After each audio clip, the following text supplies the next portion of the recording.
Listen, ladies and gentlemen, this weekend is Memorial Day weekend. It's the weekend that we honor all veterans who have paid the ultimate sacrifice. All right.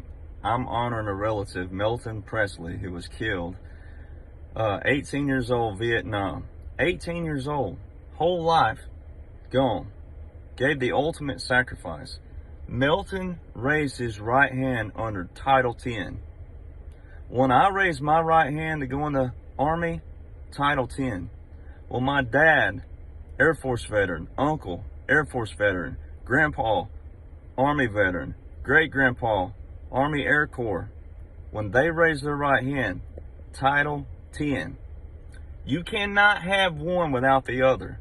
You cannot thank me or them for their service and then turn around and say that the very thing that I'm telling Americans is false or conspiracy theory. The only person who can federalize the National Guard to active duty is the president. That is Title 10 U.S. Code 12406. The only person, the only president who has federalized the National Guard to active duty is Donald John Trump. March 27, 2020, he gave a direct military order to 1 million National Guard. He put it in Executive Order 13912, which is Title 10 U.S. Code 1209. That was a direct military order, all right, as a commander-in-chief. Now, we have plenty of evidence with the issuing of Federal Continuity Directive 1, January 17, 2017, which tells you inside that order, it tells you inside this manual that anything prior to that is canceled. So that's how you know that's your starting point. There's a second one, FCD 2, June 2017. Those are your canopies. They specifically show you how the United States, 3 branches of government are under a continuity of government. All right. That means that the Constitution is paused and the Law of War Manual, which is the Department of Defense's manual, is in action. All right. That is the Department of Defense's basically quote unquote Constitution, if you will. That means we're in a military occupancy. You can find that in the Law of War Manual if you'll read that. All right. Donald John Trump became a wartime president with the same laws and orders that Franklin Delano Roosevelt used in World War II. All right. Roosevelt told Congress. He didn't ask Congress. He told Congress, it's my duty under Article 2 of the Constitution to uphold the Article 2 and the Constitution for the protection of my people in this nation. Congress gave Roosevelt the power to restructure the executive branch where a president could declare war via national emergencies. That's 50 U.S. Code, Chapter 33, Section 1541, which specifically says when a president cannot enforce a law, he can, by national emergency, declare war. All right? That is exactly what Donald John Trump did. And here's how you know. There's 2 powers in the U.S., federal government, military. When the federal government is in a clear continuity government, which we are, then the military is in control via the military occupancy, via the Law of War Manual. And here's what clarifies that. All right. The Military Justice Act was United States Supreme Court clarifying. They wrote this in 2016. It wasn't passed until the 2017 National Defense Authorization Act when they were under COG and still under COG, because the operational dates of FCD 1 and FCD 2 are 2018 to 2022 and 2020 to 2024. So that tells you we're still under continuity of government. The most recent issue of the manual of the Federal Continuity of Government is April 2023, and it specifically says inside of it, inconsistency with Executive Order 13961, which is Donald Trump's executive order for federal mission resilience strategy. They're all consistent with each other. Department of Homeland Security and FEMA. All right. So when you go look at the Military Justice Act, was written in 2016, passed in 2017, the SCOTUS, United States Supreme Court, clarified in the Military Justice Act, the first piece of paper in history that backs our founders who founded the military first and founded military law first. SCOTUS clarifies in there, it was passed in 2017, and it tells you that military laws supersede all civil laws. It shows you president and commander-in-chief are 2 separate roles, 2 separate laws. And it also shows you that Article 2 of the Constitution, which is Commander-in-Chief, is separate from Article 3 of the Constitution, which is the federal government. All right? January the 6th and January the 17th, you saw 30,000 plus National Guard roll into D.C. The only person who could have given that command was Donald John Trump. 10 U.S. Code 12406. All right? Had nothing to do with the inauguration. Nothing to do with that. It wasn't an inauguration. All right? So you can't pat me on the back or any service member out there, especially Army veterans. It's the United States Army who performs all presidential inaugurations.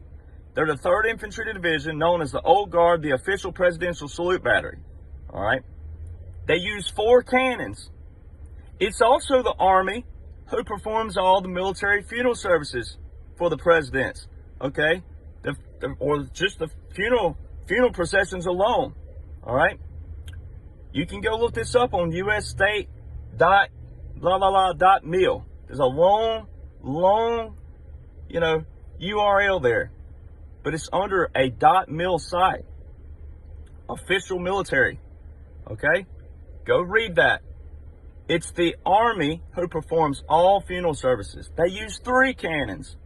How come on January 20th, 2021, Donald John Trump at Joint Base Andrews had 4 cannons, presidential inauguration service, and on January 20th, 2021, in front of the whole world, Joseph Robinette Biden Jr. received 3 cannons, which is a full-grade military funeral service.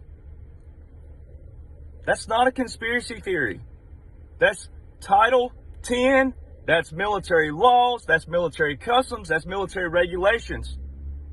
All right? Donald John Trump is Commander-in-Chief the same way that Franklin Delano Roosevelt was Commander-in-Chief.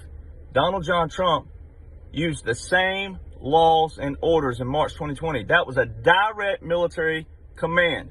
As long as he's doing the 3 S's of the military, showering, shaving, and the other word, he is in command of that. And the Military Justice Act clarifies that. And the federal continuity directives outline all 3 branches of government are in a continuity government, which means there's only one power left. The military occupancy, which is found in the Law War Manual.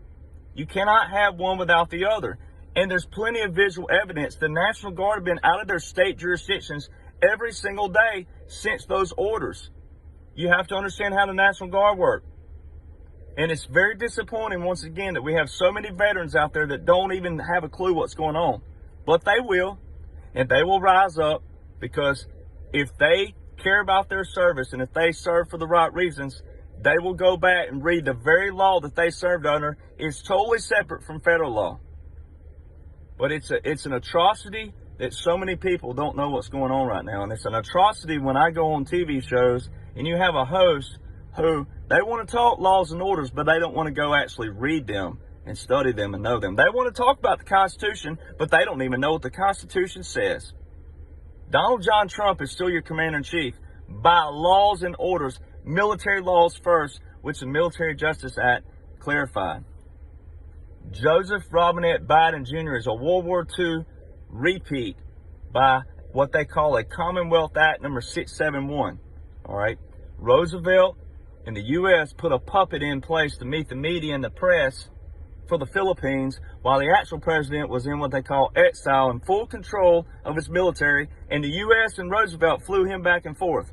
That's also under Gazette.gov, .gov. Everything I give people have receipts from .gov and .mil. All right. Laws and orders are not conspiracy theories. And there's a way to show people what you're visually watching if you'll open your minds up and actually go read. You don't have to like it. You ain't got to like Trump. You ain't got to like what I'm saying. But it don't matter. There's receipts. There's full visuals to show you everything I'm talking about is in complete control by the military. You have to have some initiative, and you have to want to go read and understand or watch videos that I provide that lay out all these receipts. It's a covert sting operation to dismantle the federal corporation.